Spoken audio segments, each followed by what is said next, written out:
स्वागत है आपका। आपके साथ मैं हूं ज्योत्सना पाटनी और आप देख रहे हैं सबसे बड़ा चुनावी शो अब की बार किसकी सरकार, जिसमें हम आपको दिखाते हैं उत्तर प्रदेश और पंजाब की सियासत से जुड़ी खबरें, चुनावी राज्यों की सियासी खबरों पर पूरा डिटेल। लेकिन सबसे पहले आपको इस वक्त की 3 बड़ी हेडलाइंस हम बता देते हैं। तो 3 बड़ी हेडलाइंस कौन सी रहने वाली हैं? सबसे बड़ी हेडलाइन, पहली खबर है किसानों का जो रेल रोको आंदोलन चल रहा है उसके मद्देनजर। एक तरफ किसान रेल रोको आंदोलन चला रहे हैं तो वहीं दूसरी तरफ उनका कहना है कि गृह राज्य मंत्री अजय मिश्रा को कैबिनेट से बर्खास्त किया जाए, उनके इस्तीफे की और उन पर कार्रवाई की मांग कर रहे हैं। और इसी ऑल इंडिया प्रोटेस्ट के मद्देनजर जो लेटेस्ट अपडेट है वो भी हम आपको बताएंगे अब से कुछ ही देर बाद। लेकिन इसी बीच दूसरी बड़ी हेडलाइन यानी कि दूसरी बड़ी खबर हम आपको बता देते हैं।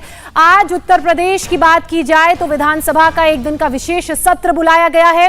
सबसे बड़ा मुद्दा है डिप्टी स्पीकर का चुनाव, जिसमें बीजेपी ने समाजवादी पार्टी के बागी उम्मीदवार को यहां पर अपना समर्थन दिया है और 2022 से पहले एक बड़ा दांव भी चला है। और इस सियासी खबर पर भी पूरा डिटेल हम आपको देंगे। इसी बीच आज की तीसरी बड़ी हेडलाइन यानी कि तीसरे सबसे बड़ी खबर आपको बता देते हैं। ये खबर उत्तर प्रदेश से जुड़ी हुई और उन चुनावी राज्यों से जुड़ी हुई जहां 2022 में विधानसभा के चुनाव हैं। बीजेपी की अगर बात की जाए तो एक बार फिर से कमर कस ली है और इसके लिए संगठन से लेकर सरकार तक नेता जो हैं फुल एक्शन मोड में नजर आ रहे हैं। प्रधानमंत्री नरेंद्र मोदी भी 48 घंटे बाद कुशीनगर जाने वाले हैं। मोदी का कुशीनगर प्लान क्या है इसके बारे में भी हम आपको विस्तार से बताएंगे। तो ये हो गई हैं 3 बड़ी हेडलाइंस। तो पहली हेडलाइंस पर विस्तार से बात करते हैं।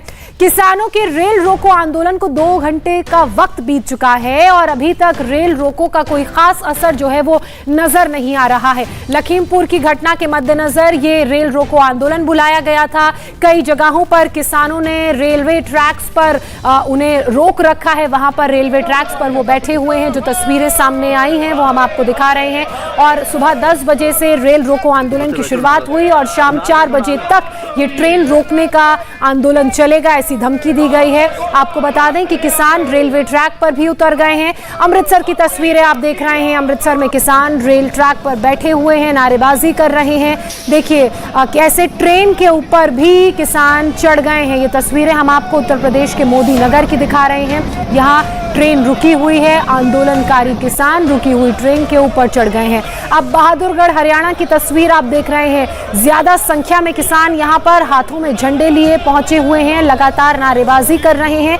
और ये जो सारा आक्रोश है किसानों का, ये जो प्रदर्शन है ये लखीमपुर खीरी घटना से जुड़ा हुआ। किसान ये मांग कर रहे हैं कि अजय मिश्रा को पद से हटाया जाए और उनके खिलाफ एक्शन हो। ये पंजाब के अमृतसर की एक तस्वीर आप देख रहे हैं।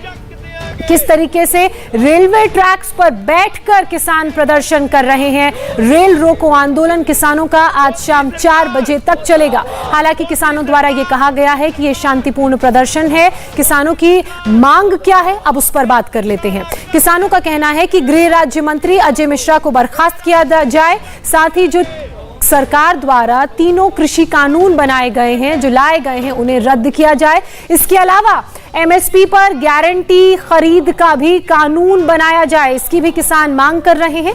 हालांकि किसानों के आंदोलन का अभी तक कोई खास असर नजर नहीं आ रहा है और ये तस्वीरें लगातार आप देख रहे हैं। इसी बीच मेरे सहयोगी विशाल प्रताप सिंह ने लखनऊ से एक रिपोर्ट हमें भेजी है, वो रिपोर्ट आप देखिए। लखीमपुर कांड के बाद से किसान मोर्चे की तरफ से ऐलान किया गया है कि जब तक केंद्रीय गृह राज्य मंत्री का या तो इस्तीफा या तो बर्खास्तगी नहीं हो जाती है तब तक किसानों का संघर्ष लगातार जारी रहेगा। इसी क्रम में आज यानी कि 18 अक्टूबर को किसान मोर्चे की तरफ से पूरे देश भर में रेल रोको अभियान की ऐलान किया गया है, जिसको देखते हुए उत्तर प्रदेश की राजधानी लखनऊ में जबरदस्त तरीके से स्टेशनों की सुरक्षा बढ़ाई गई है। हम इस समय उत्तरेटिया स्टेशन पर मौजूद हैं, जंक्शन पर मौजूद हैं, जो कि लखनऊ का आउटर इलाका लगता है। और यहाँ पर पुलिस प्रेजेंस, आरपीएफ की प्रेजेंस और पीएसी के प्रेजेंस से बताने के लिए काफी है कि पुलिस प्रशासन पूरी तरीके से यहाँ पर अलर्ट पे है। यहाँ पर सीनियर ऑफिसर्स को तैनात किया गया है, बड़ी संख्या में फोर्स को तैनात किया गया है और लखनऊ पुलिस की तरफ से स्पष्ट कर दिया गया है कि अगर कोई भी किसान इस तरह की अराजक कोशिश करता है, रेल को रोकने की कोशिश करता है, सरकारी संपत्ति में किसी तरीके से नुकसान पहुंचाता है या व्यवधान पहुंचाता है, तो उसके खिलाफ पुलिस प्रशासन सख्ती से निपटेगा और रासुका यानी कि राष्ट्रीय सुरक्षा कानून के तहत भी उसके खिलाफ कार्रवाई की जा सकती है। यही वजह है कि 11 बज चुके हैं, जो टाइम दिया गया था 11 बजे का वो भी बीत रहा है, लेकिन किसान संगठन के लोग फिलहाल लखनऊ के किसी भी स्टेशन पर रेल रोकने के लिए नहीं पहुंचे हैं। ये प्रशासन की सख्ती कह लीजिए, फोर्स का डिप्लॉयमेंट कह लीजिए, या फिर जिस तरीके से लखनऊ पुलिस ने पूरे मामले में सख्ती की है, निश्चित तौर पर इसका असर दिख रहा है। तो लखनऊ से विशाल की रिपोर्ट आपने देखी। वहीं लखीमपुर की वारदात को लेकर किसान संगठन रेल रोको आंदोलन कर रहे हैं, तो वहीं आज कांग्रेस लखनऊ में प्रदर्शन कर रही है। कांग्रेस विधायक विधानसभा के बाहर देखिए कैसे हाथों में पोस्टर लिए पहुंचे हैं और प्रदर्शन कर रहे हैं। उनकी ये मांग है कि गृह राज्य मंत्री अजय मिश्रा को पद से बर्खास्त किया जाए।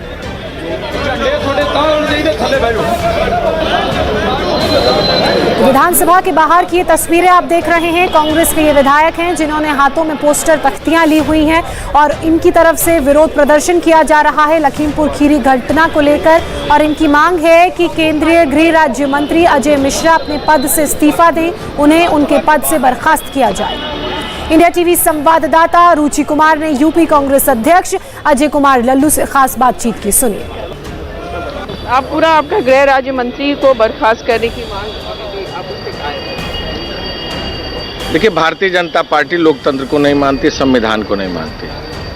समाजवादी पार्टी भी भारतीय जनता पार्टी की राह पर चल पड़ी है, नूरी कुश्ती हो रही है। भारतीय जनता पार्टी और समाजवादी पार्टी चुनाव में लगे हैं। किसानों की निर्मम हत्या हो गई, गाड़ियों से कुचलकर किसानों की हत्या कर दी गई, बेटा गिरफ्तार और मंत्री अपने पद पर बरकरार। कौन सी ऐसी परिस्थिति है कि अब तक मंत्री की बर्खास्तगी नहीं हो पा रही? कौन सा ऐसा हालात है कि किसानों पर यह चर्चा सरकार नहीं करना चाहती? लखीमपुर की घटना में अब तक किसानों को न्याय न मिलना, किसानों की बात को इस सरकार के द्वारा न सुने जाना क्या प्रमाण देता है? और भारतीय जनता पार्टी और समाजवादी पार्टी दोनों चुनाव की प्रक्रिया का हिस्सा बने हुए हैं।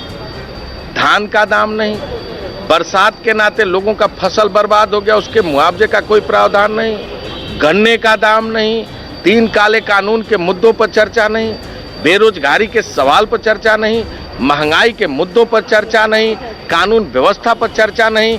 और ये सरकार संवेदनहीन हो चुकी है और समाजवादी पार्टी इसके पीछे पीछे लगी हुई है। निश्चित तौर से जब तक मंत्री की बर्खास्तगी नहीं हो जाती और किसानों को न्याय नहीं मिल जाता, कांग्रेस पार्टी इस लड़ाई को जारी रखने का काम करे। अब खबर उत्तर प्रदेश की सियासी घमासान की। यूपी विधानसभा का विशेष सत्र आज शुरू हो चुका है एक दिन के लिए। आज का जो फोकस है वो डिप्टी स्पीकर के चुनाव का है।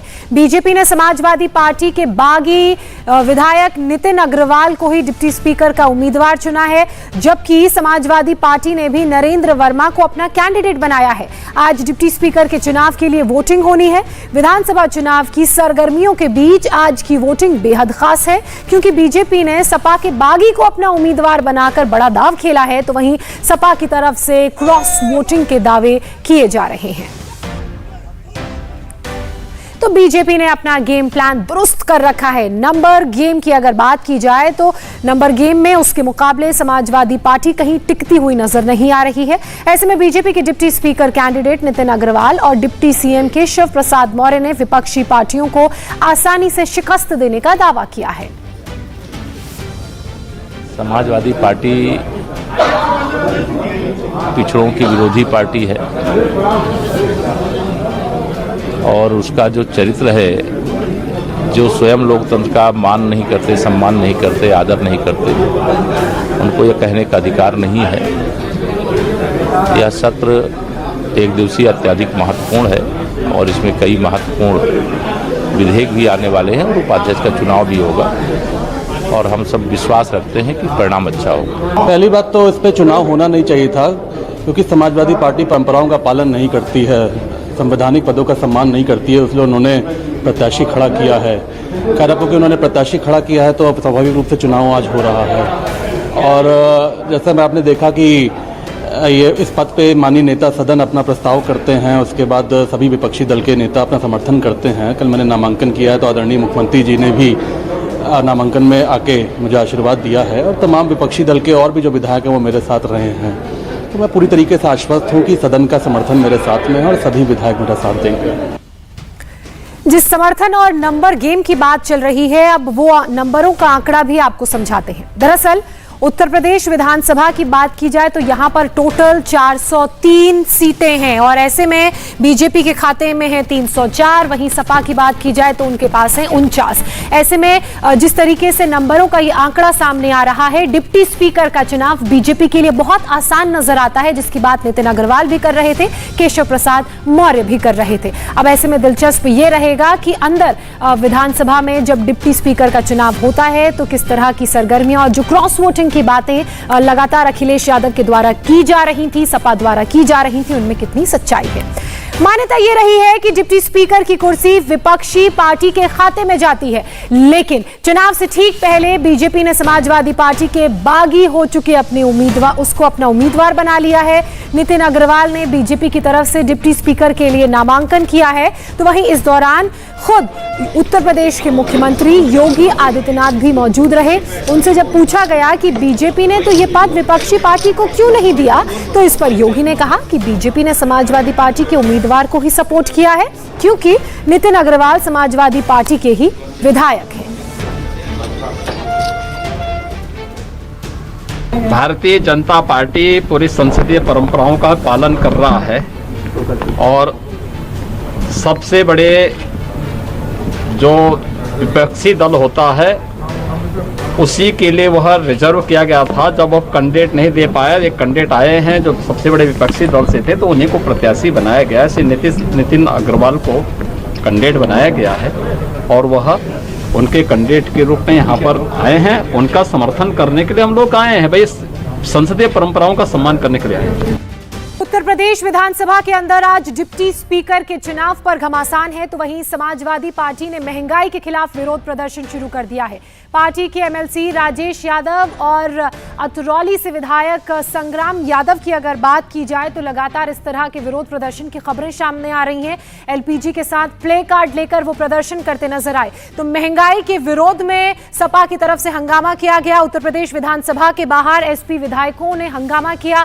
आपने देखा उनके हाथ में सिलेंडर का कटआउट था, उसके ऊपर काले गुब्बारे लगे हुए थे। तो ये वही सिलेंडर का कटआउट जिसका मैं जिक्र कर रही हूं, इसके ऊपर काले गुब्बारे लगे हुए हैं और महंगाई के खिलाफ ये समाजवादी पार्टी का विरोध प्रदर्शन है। और जैसे ही इस कटआउट के साथ उन गुब्बारों को हवा पर छोड़ा गया तो पुलिस वालों के साथ भी सपा के जो वहां पर विधायक मौजूद हैं उनकी बहसबाजी हुई और बाद में इनको वहां से हटा दिया गया। विधानसभा के गेट नंबर 2 पर काले बलून उड़ाए गए तो उसे पकड़ने में पुलिस वालों को दौड़ भी लगानी पड़ी, क्योंकि सुरक्षा के लिहाज से ये वो कदम है जो उठाए जाते हैं।